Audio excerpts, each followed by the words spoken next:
Hello बच्चों, welcome to my YouTube channel educational principal. मेरा नाम है वेदांत द्विवेदी।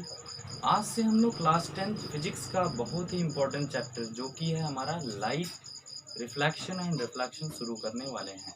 ठीक है, तो अगर बात करें हम लोग लाइट की, तो लाइट का जो फील्ड है वो बहुत ही बड़ा, मतलब बहुत ही विस्तृत है। ठीक है, और वो ब्रांच फिजिक्स की जो लाइट की स्टडी को डील करता है, उस ब्रांच को हम लोग क्या बोलते हैं? ऑप्टिक्स। इसका मतलब जो हम लोग आज शुरू करने वाले हैं उसको क्या क्या बोलेंगे? ऑप्टिक्स। आज से हम लोग शुरू करने वाले हैं। ऑप्टिक्स क्या हो गई? The branch of physics. क्या? Branch of physics which deals with the study of light. क्या? ऑप्टिक्स। यहाँ पे साइड में लिख लेते हैं, क्या? Optics. Optics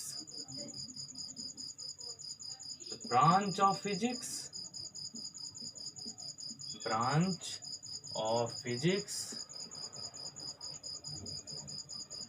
deals with the study of light. Branch of physics which deals with the study of light is known as optics। यानी वो ब्रांच की स्टडी हम लोग करने वाले हैं जिसमें लाइट की स्टडी होती है। उस ब्रांच के बारे में पढ़ने जा रहे हैं फिजिक्स की, जिसमें हम लोग लाइट के बारे में स्टडी करेंगे, यानी ऑप्टिक्स की बात कर रहे हैं। अब ऑप्टिक्स भी दो तरह की होती है। एक होती है रे ऑप्टिक्स। ऑप्टिक्स के भी कितने ब्रांच हैं? दो ब्रांच है। क्या? एक होता है रे ऑप्टिक्स और दूसरा होता है वेव ऑप्टिक्स। क्या होता है? Wave optics. ठीक है, तो हम लोगों को जो अपने सिलेबस में पढ़ना है वो है रे ऑप्टिक्स। वेव ऑप्टिक्स अभी नहीं है, लेकिन क्लास 12 में है। वहाँ पे हम लोग जब पढ़ेंगे तो इसको अच्छे से पढ़ेंगे, लेकिन अभी जो हम लोगों को पढ़ना है वो रे ऑप्टिक्स पढ़ना है। अब रे ऑप्टिक्स वेव ऑप्टिक्स का मतलब क्या है? यहाँ पे रे ऑप्टिक्स में जो है वो उसमें जो भी चीज़ें होंगी, जो भी हम लोग ऑप्टिकल वस्तुएं यूज़ करेंगे, ऑप्टिकल इंस्ट्रूमेंट यूज़ करेंगे, उनका डायमेंशन बड़ा होगा। जैसे हम लोग रे ऑप्टिक्स में पढ़ेंगे मिरर के बारे में, मिरर के बारे में पढ़ेंगे। दूसरा हम लोग लेंस के बारे में पढ़ेंगे, प्रिज्म के बारे में पढ़ेंगे। ये सारी चीज़ें जो हैं ये क्या है? बड़ी बड़ी डायमेंशन वाली चीज़ हैं, इसलिए हम लोग इसको किस में पढ़ेंगे? रे ऑप्टिक्स में पढ़ेंगे। ठीक है, इसको हम लोग जियोमेट्रिकल ऑप्टिक्स भी बोलते हैं। क्या बोलते हैं? Geometrical optics.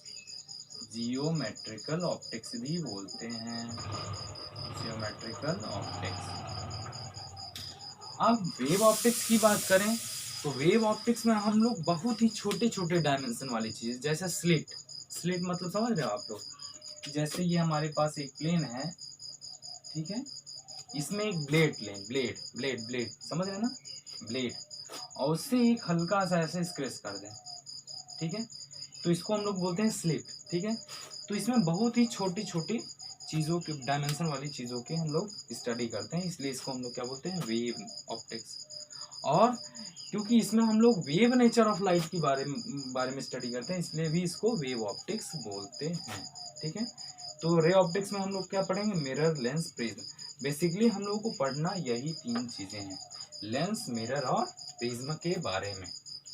तो इंट्रोडक्शन के साथ आज का लेक्चर हम लोग पढ़ेंगे। इंट्रोडक्शन तो हो गया, अब हम लोग बात करते हैं लाइट और इसकी प्रॉपर्टी के बारे में, और रिफ्लेक्शन और लॉज ऑफ रिफ्लेक्शन। आज का टॉपिक इतना ही होगा।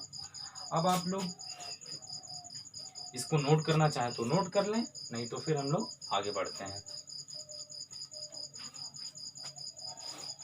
तो इंट्रोडक्शन अब हो गया इस चैप्टर से। अब हम लोग शुरू करते हैं अपना टॉपिक जो कि है लाइट और इसकी प्रॉपर्टी। तो अब बात समझने की है कि लाइट होता क्या है। तो अगर हम एक लाइन में इसकी डिफिनेशन को समझें तो लाइट इज ए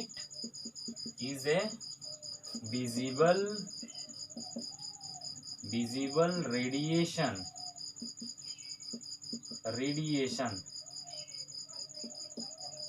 हर एक बात को आप लोग समझिए, light is a visible radiation. इसका मतलब क्या हो गया? विजिबल रेडिएशन मतलब लाइट जो है वो क्या है?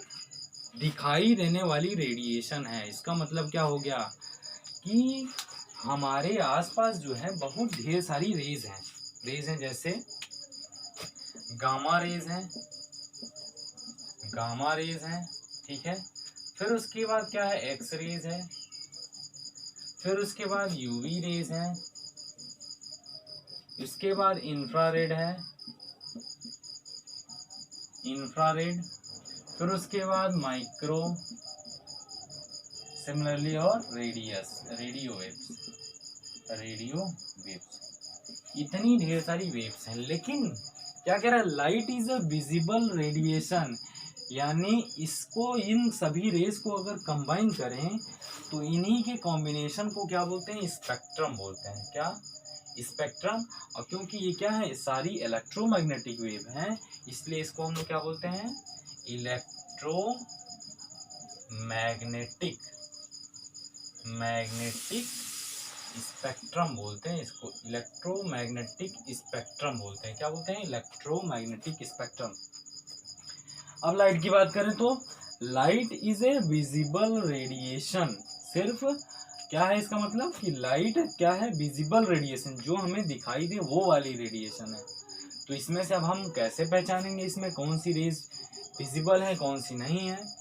तो इसके लिए हमको बताया गया कि जिसकी वेवलेंथ, जिस वेव की वेवलेंथ कितनी होनी चाहिए, 3800 एंगस्ट्रॉम से लेके 7800 एंगस्ट्रॉम वाली वेवलेंथ ही हमारी आंखों को दिखाई देती हैं। इसका मतलब क्या हुआ कि इस रीजन को ही हम लोग क्या बोलेंगे, विजिबल रीजन बोलेंगे, जो कि अल्ट्रावायलेट रेज और इंफ्रारेड के बीच में आता है, इसलिए इसको क्या बोलते हैं, विजिबल रेडिएशन। विजिबल रीजन को विजिबल रीजन, इसी में हमारा आता है BIBGYOR, विबज्योर। विबज्योर यानी सिर्फ इन्हीं 7 रंगों को हमारी आंखें देख पाती हैं, ठीक है, विबज्योर। इसको आगे अभी हम लोगों को और डिटेल में पढ़ना है, विबज्योर। अब हमें वेवलेंथ पता हो गई, तो वेवलेंथ है, तो अगर ये सारी इलेक्ट्रोमैग्नेटिक वेव हैं तो वेव के पास दो प्रॉपर्टी होती है, एक होती है उसकी फ्रीक्वेंसी और दूसरी होती है वेवलेंथ। तो वेवलेंथ तो हमको पता हो गई कि कितनी होती है, 3800 एंगस्ट्रॉम से लेके 7800 एंगस्ट्रॉम तक। अगर हमसे कोई पूछ ले कि इसकी फ्रीक्वेंसी क्या होगी, तो फ्रीक्वेंसी बताने के लिए रिलेशन है C = n लैम्डा। अब यहाँ पे हर एक टर्म का मतलब समझिए। C क्या है, C है वेलोसिटी ऑफ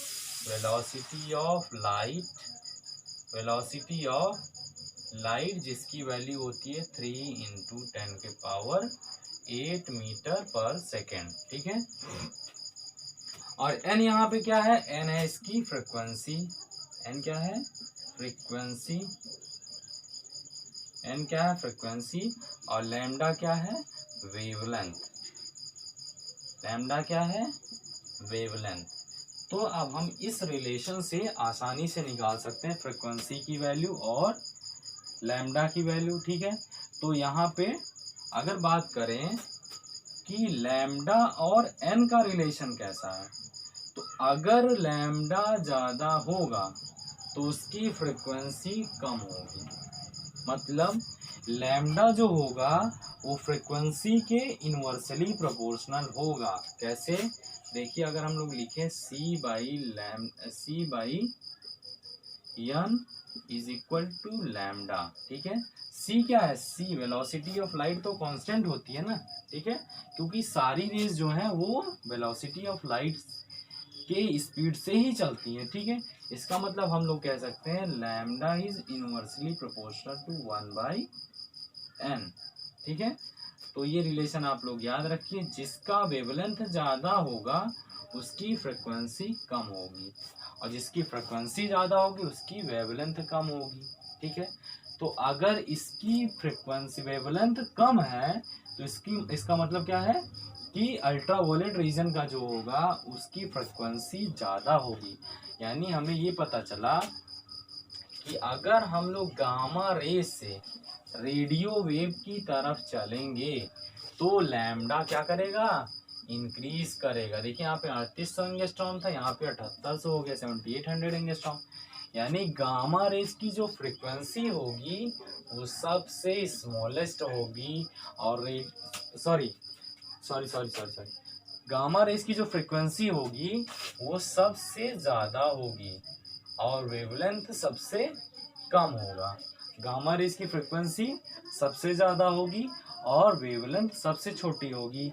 वहीं पे रेडियो वेव की अगर बात करें तो लैम्डा यहाँ पे ग्रेटेस्ट होगा, ज़्यादा होगा, और फ्रीक्वेंसी की बात करें तो सबसे कम होगी। यानी ऑर्डर याद कर लीजिए आप लोग, gamma rays, X rays, UV rays और विजिबल रीजन। विजिबल रीजन में VIB GYOR 7 कलर हैं।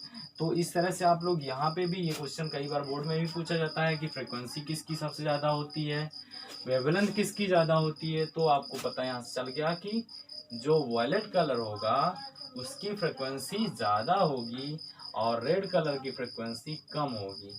जिसकी फ्रीक्वेंसी कम होगी उसका वेवलेंथ ज़्यादा होगा और जिसका वेवलेंथ कम होगा उसकी फ्रीक्वेंसी ज़्यादा होगी।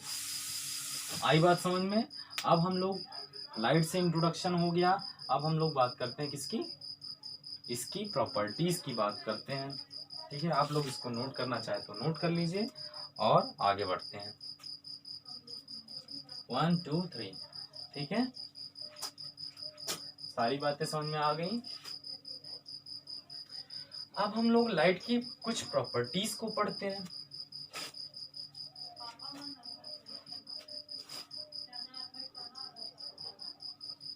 अब हम लोग लाइट की प्रॉपर्टीज को पढ़ते हैं। तो हेडिंग लगाइए, प्रॉपर्टीज ऑफ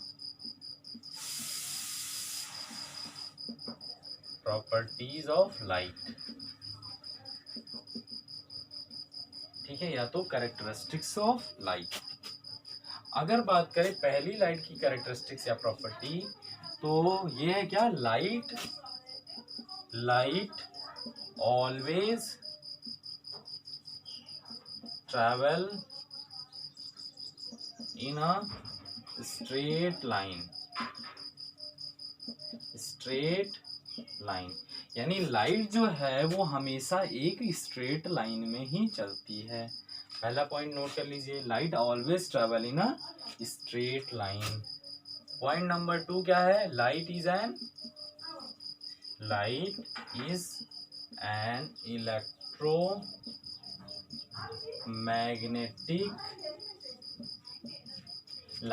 इलेक्ट्रोमैग्नेटिक वेव। अभी तक मैंने आप लोगों को समझाया क्या है, लाइट एक इलेक्ट्रोमैग्नेटिक वेव है, क्योंकि वो भी क्या है, एक स्पेक्ट्रम का पार्ट है।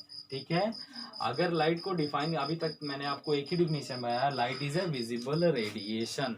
लेकिन अगर हमको और भी डिफिनेशन देनी हो लाइट की, तो ये भी कह सकते हैं कि light is that part of electromagnetic spectrum. यानी इलेक्ट्रोमैग्नेटिक स्पेक्ट्रम का वो पार्ट है जो हमारी आंखें देख पाती हैं। ठीक है, उसको हम लोग क्या बोलते हैं, लाइट बोलते हैं। उस पार्ट को हम लोग लाइट बोलते हैं जो हमारी आंखें देख पाती हैं। ठीक है, light is that part of electromagnetic spectrum which our eyes can detect. यानी हमारी आंखें जिसको डिटेक्ट कर लेती हैं उसी पार्ट को हम लोग लाइट बोलते हैं। इसलिए लाइट क्या है, लाइट एक इलेक्ट्रोमैग्नेटिक वेव है। ठीक है, अब speed of light in vacuum, speed of light in vacuum. अब वैक्यूम का मतलब क्या हो गया, फ्री स्पेस, एयर मान के चलते हैं। ठीक है, वैक्यूम इज 3 × 10⁸ मीटर पर सेकेंड। यानी लाइट की स्पीड जो खाली स्पेस, वैक्यूम मतलब खाली स्पेस जहाँ पे कुछ भी ना हो, एम्प्टी स्पेस।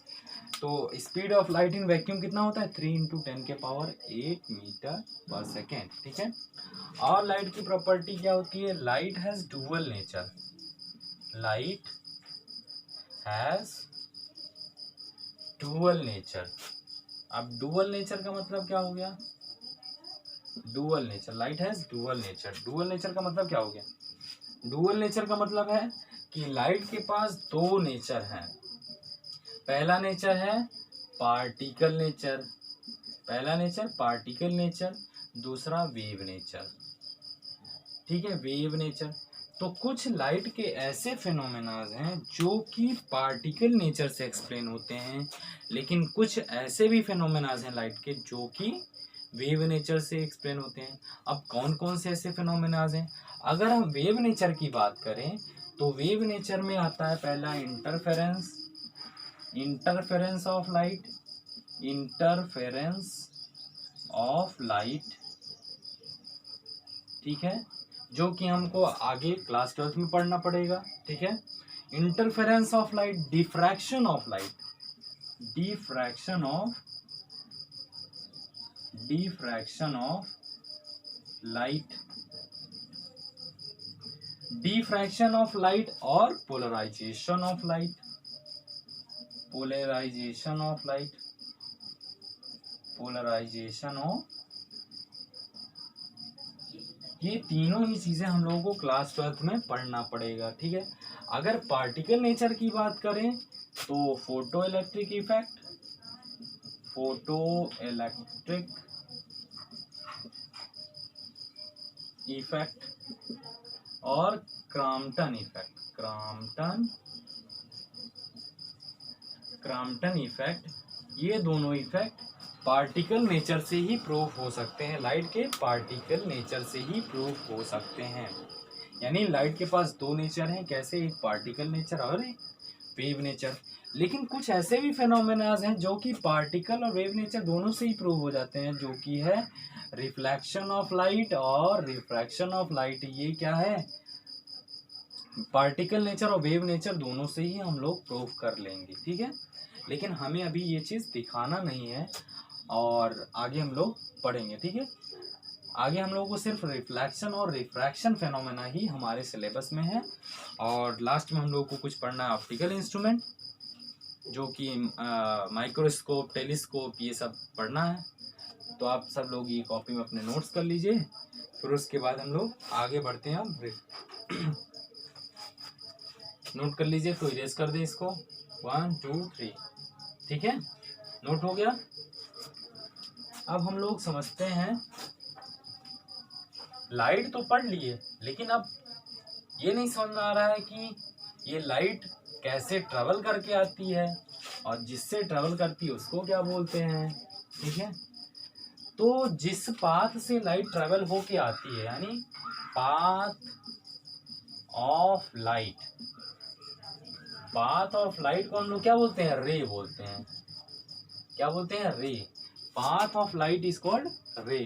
रे को रिप्रेजेंट करते हैं हम लोग ऐसे, क्या करते हैं? रिप्रेजेंट ऐसे करते हैं। तो जिस पाथ से लाइट होके आती है हम लोग के पास, उसको हम लोग क्या बोलते हैं? रे बोलते हैं।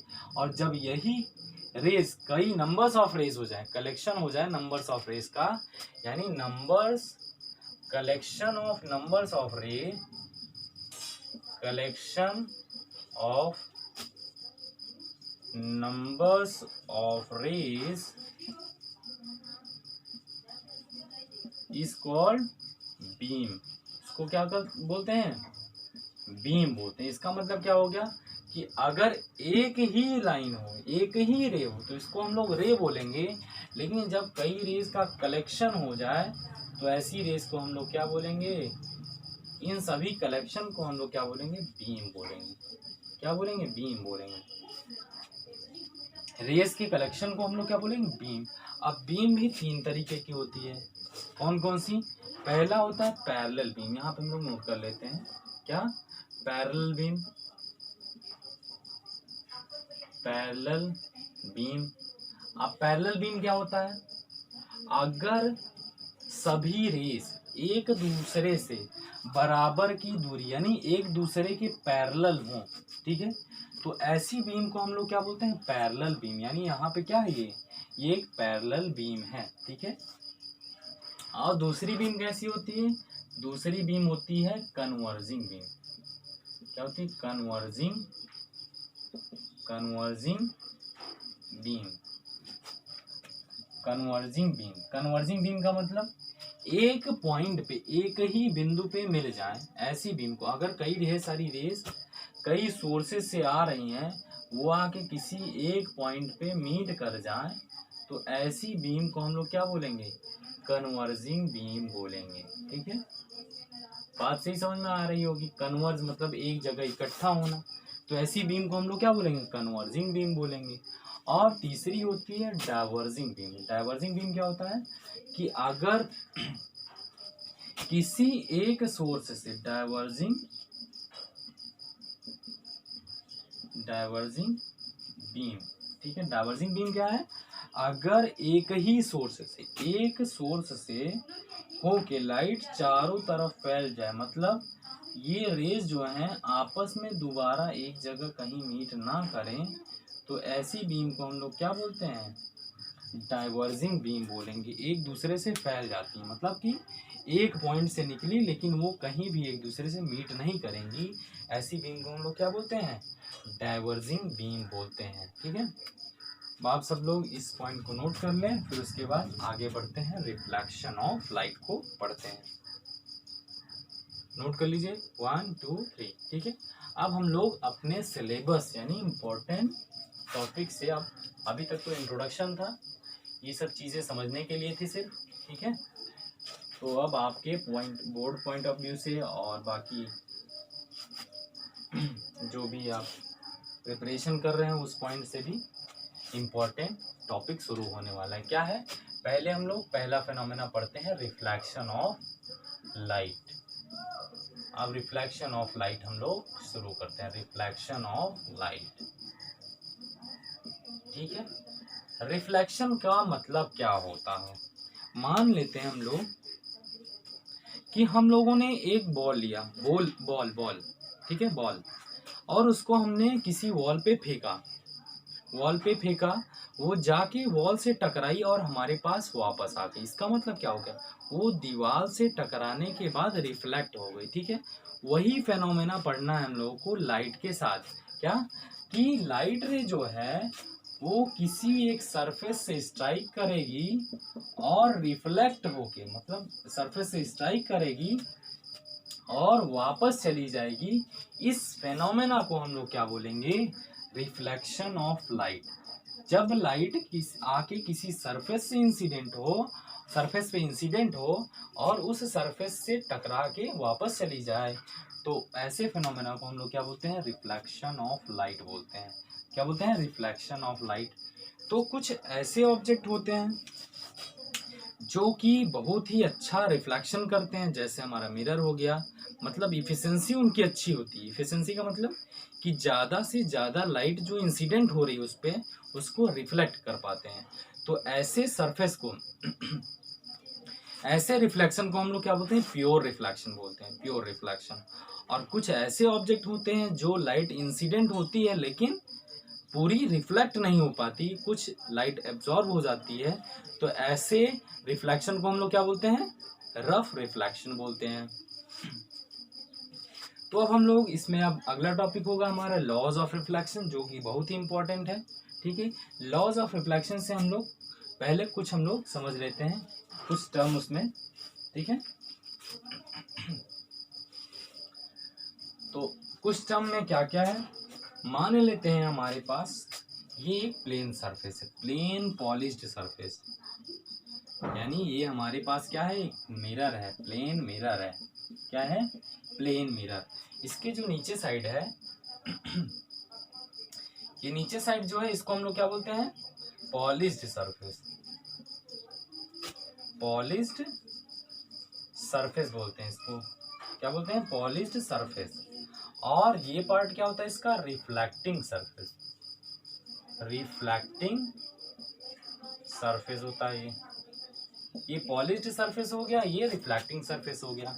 मान लेते हैं कोई रे आके इस सरफेस पे इंसिडेंट की, कोई रे आके इस सरफेस पे इंसिडेंट की, इसलिए इसको हम लोग क्या बोलेंगे, इंसिडेंट रे बोलेंगे। क्या बोलेंगे, इंसिडेंट रे। कोई रे आके इस सरफेस पे इंसिडेंट रे की, इसलिए हम लोग इसको क्या बोलेंगे, इंसिडेंट रे। और टकराने के बाद ये इस सरफेस से रिफ्लेक्ट हो गई, इसलिए इसको क्या बोलेंगे, रिफ्लेक्टेड रे। क्या बोलेंगे, रिफ्लेक्टेड रे बोलेंगे इसको, ठीक है। इंसिडेंट होने की वजह से इसको इंसिडेंट रे बोलेंगे, और सरफेस से स्ट्राइक करने के बाद वापस चले जाने की वजह से इसको रिफ्लेक्टेड रे बोलेंगे। और अगर इस सरफेस पे एक हम परपेंडिकुलर ड्रॉ कर दें, परपेंडिकुलर मतलब इस सरफेस के साथ 90 डिग्री वाली रे एक ड्रॉ कर दें, तो इसको क्या बोलेंगे, नॉर्मल रे, नॉर्मल रे बोलेंगे इसको, ठीक है। तो ये हो गई इंसिडेंट रे, ये हो गई रिफ्लेक्टेड रे, और ये हो गई नॉर्मल रे। तो जो एंगल इंसिडेंट रे नॉर्मल के साथ, मतलब समझ रहे हैं, ये वाला रे, ये वाला एंगल जो है इंसिडेंट रे नॉर्मल के साथ जो बनाएगा एंगल, उसको क्या बोलेंगे, एंगल ऑफ इंसिडेंस। और जो एंगल रिफ्लेक्टेड रे नॉर्मल रे के साथ बनाएगी, उस एंगल को हम लोग क्या बोलेंगे, एंगल ऑफ रिफ्लेक्शन या फिर रिफ्लेक्टेड एंगल, ठीक है। अब इस बात को समझ लिए हो आप लोग, तो हम लोग अब आगे पढ़ते हैं लॉज ऑफ रिफ्लेक्शन, जो कि बहुत ही इंपॉर्टेंट है और बोर्ड में कई बार पूछा भी जा चुका है, ठीक है। इस बात को आप लोग नोट कर लें, तो हम लोग आगे समझते हैं। इसको आप लोग डिनोट कर लीजिए आई से, इसको कैपिटल आर से, ठीक है। ये हो गई इंसिडेंट रे, और स्ट्राइक करने के बाद रिफ्लेक्ट हुई, इसलिए इसको बोलते हैं रिफ्लेक्टेड रे। फिर नॉर्मल रे हो गई। अब इस बात को आप लोग समझ लिए हो, तो आगे हम लोग पढ़ते हैं क्या, जो कि बहुत ही इंपॉर्टेंट है, लॉज ऑफ रिफ्लेक्शन। रिफ्लेक्शन के बेसिकली दो ही लॉ हैं, ठीक है, दो लॉज हैं रिफ्लेक्शन के। तो हेडिंग लगाइए लॉज ऑफ रिफ्लेक्शन, लेकिन इस बात को याद रखिए, ये इंपॉर्टेंट भी है, 2 नंबर में पूछा जा सकता है बोर्ड में। लॉज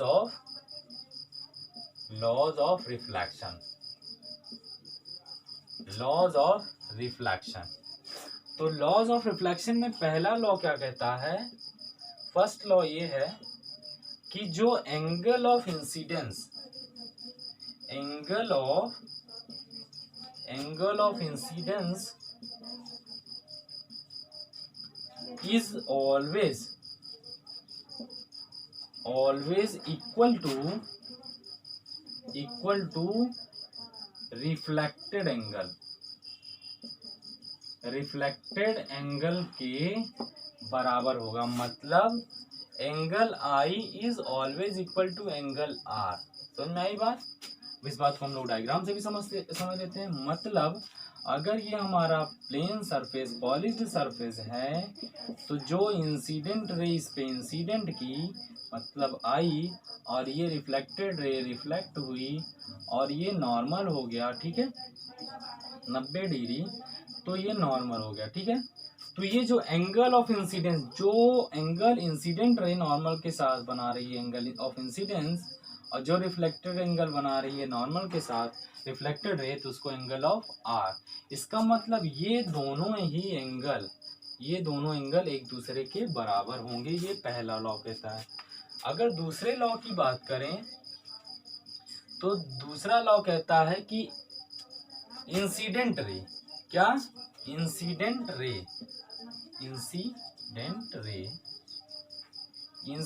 रे, फिर उसके बाद नॉर्मल रे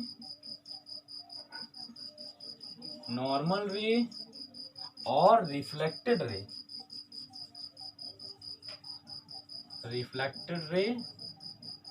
ये तीनों ही रेज, इंसिडेंट रे, नॉर्मल रे and reflected ray, lie at a